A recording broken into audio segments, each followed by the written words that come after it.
The Hainan Free Trade Port was never designed to be a place where ordinary people like you and me could strike it rich. Yet countless people were swept away by online hype, convinced that once customs were sealed, Hainan would turn into a land of effortless fortune. Believing gold would be everywhere, they rushed in blindly to start businesses and invest. But here is the cruel reality few are willing to admit. Many of them are likely becoming the first wave of chives to be harvested.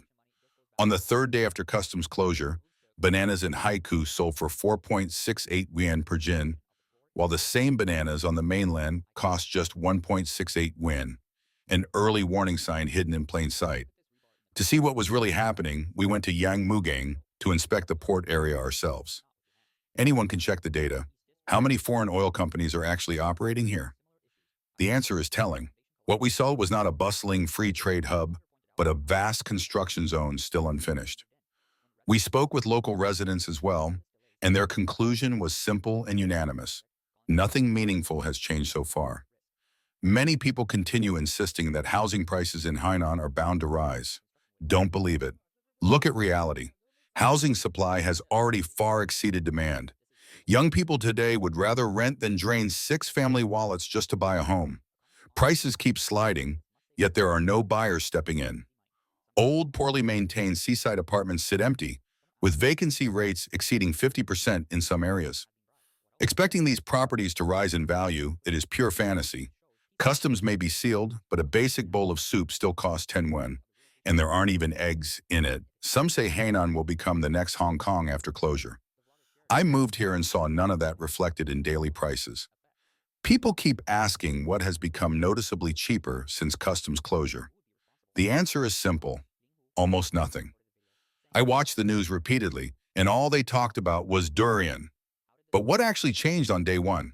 Ordinary people lining up to buy durian? Is that supposed to be progress? Even after so-called discounts, durian still costs 70 or 80 yuan per jin. That's not cheap. 7 or 8 yuan per jin would be cheap. In reality, prices haven't come down at all. The core problem in Hainan is persistently high prices combined with crushing logistics costs. Many of the goods I sell can't even be shipped to Hainan because shipping fees exceed the product value. If something sells for 10 or 20 yuan, how can it survive when shipping alone costs more than that?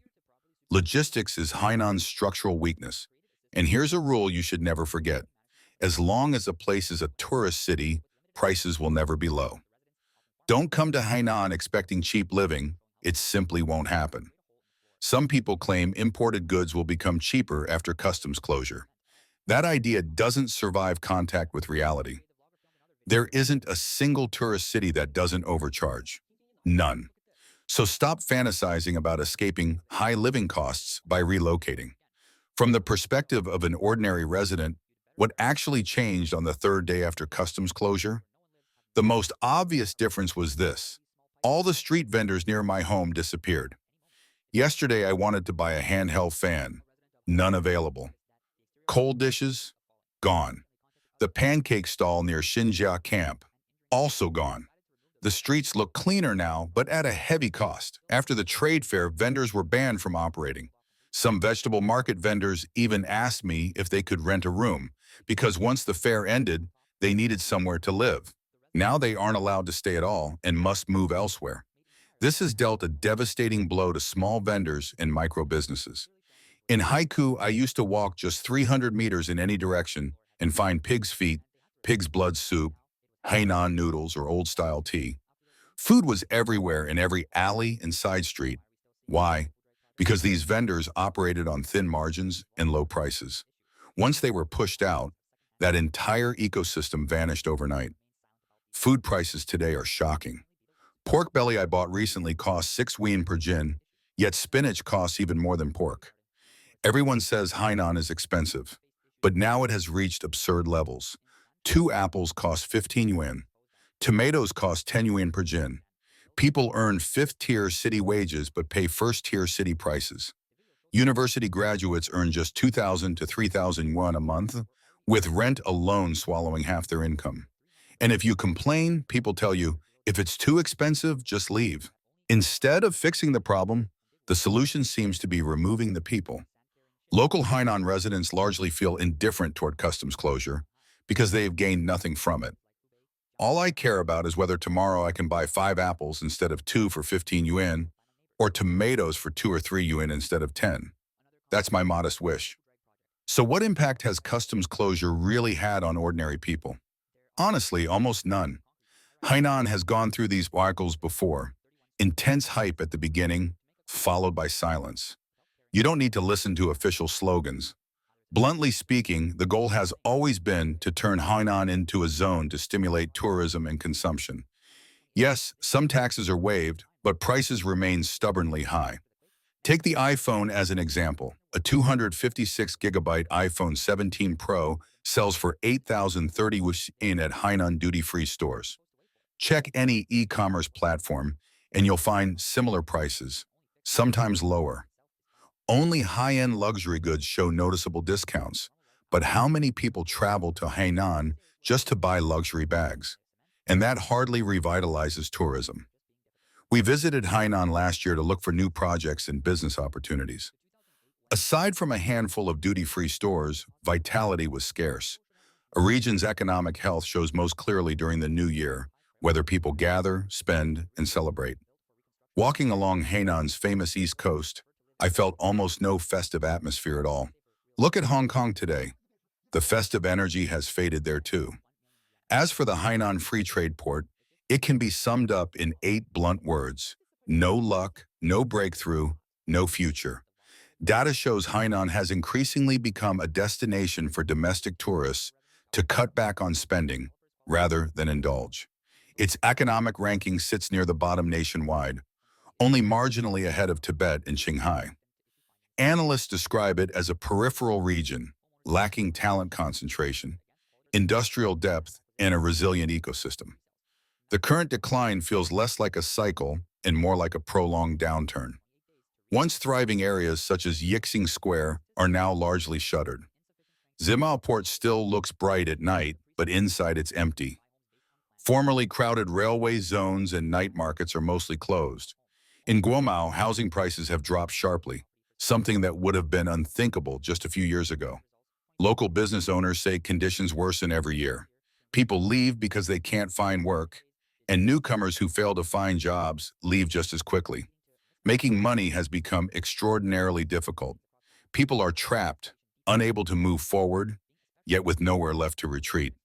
Finding a job in Sanya has become exceptionally difficult.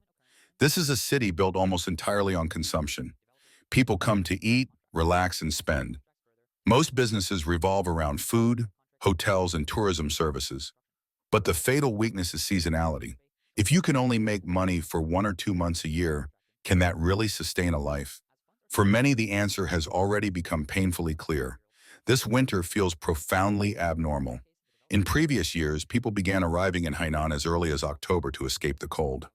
This year, parking lots sit half empty. RVs and cars with plates from Beijing, Sichuan, and Hubei have all but vanished. Beaches that were once packed are now eerily quiet, and the streets of Haikou are lined with shuttered shops, their for rent signs gathering dust. Some people wait an entire week without finding a single day of work. If there's no job, you wait, because there is nowhere else to go. If you're lucky, you might have 10 yuan in your pocket today. Buy a couple of buns and survive another day. Some people sleep at construction sites because they can't afford rent. Many are migrants from Heilongjiang and other northeastern provinces, pushed south by cold winters and empty job markets, only to find the same despair here. Even noodle shop owners say fewer customers are willing to add beef. Farmers don't know where to sell their produce. Night markets are hollowed out, with more vendors than buyers. The lights are on, but the crowd is gone. Commentator Shetian has pointed out that the Hainan Free Trade Port is one of Xi Jinping's so-called face projects. As China's broader economy slows, the bubble surrounding Hainan's free trade zone appears increasingly destined to burst. With tighter economic control and mounting pressure on private enterprise, and without genuine rule of law or market freedom, the free trade port feels hollow, much like many other failed mega-projects before it. Its outlook is dim. Hainan has lived through grand illusions before. In 1988, it became a province in a special economic zone, drawing massive capital inflows fueled by dreams of an eastern Hawaii. But the real estate bubble collapsed in the early 1990s, compounded by financial crises, and Hainan never truly recovered from that blow. Most telling of all, a massive tourism retail membership store in Sanya, launched with great fanfare in December 2023, quietly shut its doors in less than 2 years. Netizens remarked bitterly that even Hainan's largest duty-free store could not survive. Once again, a promised Chinese dream dissolved into a familiar nightmare, reminding investors how quickly reckless policy visions can turn ambition into a financial graveyard.